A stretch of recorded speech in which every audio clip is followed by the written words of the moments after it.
السلام علیکم ورحمۃ اللہ وبرکاتہ۔ میرے محترم ناظرین، آج کل مدارس رجسٹریشن کے حوالے سے جو گفتگو چل رہی ہے کہ ان کو وزارت تعلیم کے تحت ہونا چاہیے یا سول سوسائٹی ایکٹ کے تحت رجسٹر ہونا چاہیے، تو آج ہم دونوں پہلوؤں کا جائزہ لیتے ہیں اور آپ کو باخبر کرتے ہیں اس بات سے کہ اس کا فائدہ کیا ہے اور نقصان کیا ہے۔ ہم دونوں پہلو کا جائزہ لیتے ہیں۔ ہاں، جائزہ لینے سے پہلے بتا دوں کہ قیام پاکستان سے لے کر آج تک مدارس سول سوسائٹی ایکٹ کے تحت رجسٹرڈ ہوتے چلے آ رہے ہیں اور سکون سے اپنا کام کر رہے ہیں۔ اب آئیے جائزے کی طرف۔ مدارس اگر وزارت تعلیم کے تحت رجسٹر ہوتے ہیں تو پہلا فائدہ یہ کہ سرکاری فنڈ کا حصول آسان ہو جاتا ہے۔ دوسرا فائدہ یہ کہ مدارس کے اسناد کی مقبولیت میں اضافہ متوقع ہے، حالانکہ یہ دونوں فائدے فرضی ہیں۔ مدارس کو چھوڑیے، سرکاری تعلیمی اداروں کو فنڈ دستیاب نہیں، مدارس کو کہاں سے ملے گا؟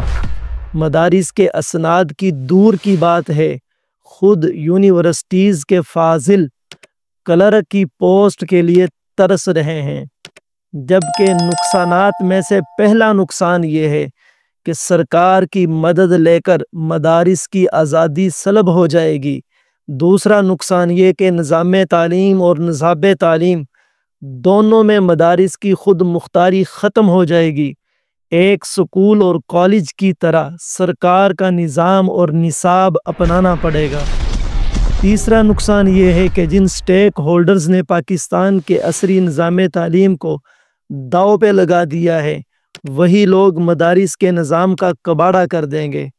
چوتھا نقصان یہ ہے کہ مدارس کو رجسٹریشن، رینیول اور آڈٹ کے ان مشکل ترین مراحل کا سامنا کرنا ہوگا جس کا سوچ بھی نہیں سکتے۔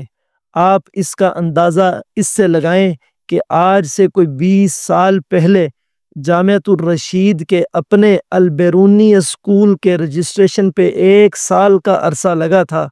اس وقت بھی صرف کراچی جیسے شہر میں 5000 سے زائد اسکول رجسٹریشن سے محروم ہیں۔ 4 سالوں سے ان کی فائلیں پینڈنگ میں لگی ہوئی ہیں۔ پانچواں نقصان یہ ہے کہ آپ مدرسے کے لیے کسی قسم کی فنڈنگ اور ذرائع آمدن پیدا کرنے کے مجاز نہیں ہوں گے، جیسا کہ ایک سکول اور کالج والے چندہ نہیں کر سکتے، مدرسوں کا بھی یہی ہوگا۔ چھٹا نقصان یہ ہے کہ مدرسے کا کردار محدود ہوگا، اس طرح کہ آپ صرف تعلیمی سرگرمی تک محدود رہیں گے، یہاں تک کہ آپ کے مدرسے کی مسجد بھی مدرسے کے دائرہ اختیار میں نہیں آ سکے گی۔ ساتواں نقصان یہ ہے کہ کسی بھی قومی ایشو پہ موقف دینے میں مدرسے کا دارالافتاء آزاد نہیں ہوگا۔ جو سرکار کا موقف ہوگا وہی مدرسے کو اپنانا پڑے گا۔ مدرسہ اگر سول سوسائٹی ایکٹ کے تحت رجسٹر ہوگا تو پہلا نقصان یہ ہوگا کہ اس کو سرکار کی معاونت میسر نہیں ہوگی۔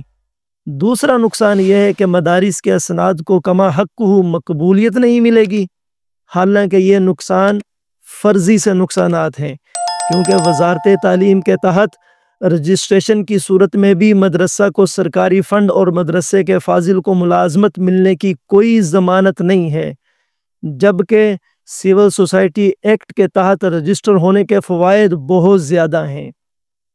پہلا فائدہ یہ ہے کہ مدارس اپنے نصاب تعلیم میں آزاد رہیں گے۔ دوسرا فائدہ یہ ہے کہ مدارس اپنے نظام تعلیم میں آزاد اور خود مختار ہوں گے۔ تمام تعلیمی، تربیتی، تدریسی اور امتحانی ضابطے اپنے ماحول کے مطابق طے کریں گے۔ صرف وفاق المدارس کے امتحانی نظام کی کوئی نظیر دنیا بھر میں موجود نہیں۔ تیسرا فائدہ یہ کہ مدارس اپنے ذرائع آمدن پیدا کرنے میں آزاد ہوں گے اور دستیاب وسائل کے مطابق کام کرنا ممکن ہوگا۔ چوتھا فائدہ یہ ہے کہ رجسٹریشن اور آڈٹ کے نظام میں سرکاری دفاتر کی مروجہ پیچیدگیوں کا سامنا نہیں کرنا پڑے گا، جو ہوگا وہ بھی سادگی سے ہوگا۔ پانچواں فائدہ یہ ہے کہ مدارس کا کردار وسیع رہے گا۔ ایک مدرسہ اگر چاہے تو مدرسے کے ساتھ ٹرسٹ، مسجد، یتیم خانہ، لنگر، ڈسپنسری، ناداروں بیواؤں کی کفالت، قدرتی آفات میں متاثرین کی بحالی، ایمبولینس سروسز کی فراہمی جیسی درجنوں سرگرمیاں آسانی کے ساتھ جاری رکھ سکتا ہے، جبکہ مدرسہ اگر سکول کالج کی طرح وزارت تعلیم کے تحت چلا جاتا ہے تو وزارت تعلیم کے تحت ان جیسی ساری سرگرمیوں کا کوئی امکان دور تک نہیں۔ چھٹا فائدہ یہ کہ قومی اور سرکاری ایشوز پہ مدرسہ کھل کر اپنا موقف دے سکے گا، قوم اور عوام کی بہتر رہنمائی میں آزاد اور خود مختار ہوگا۔ یہ جتنے بھی فوائد اور نقصانات گنوائے گئے ہیں وزارت تعلیم اور سول سوسائٹی ایکٹ کے دائرے کو سامنے رکھ کر گنوائے گئے ہیں۔ اس کے علاوہ بہت سارے فوائد اور نقصانات ہو سکتے ہیں۔ سوال یہ ہے کہ پچھلے 70 سالوں سے مدارس اس انداز میں کامیابی کے ساتھ اپنا سفر جاری رکھے ہوئے ہیں، تو تعلیم کی ناکام وزارت کے تحت مدارس کو دینے کی تجربے کی کیا ضرورت ہے؟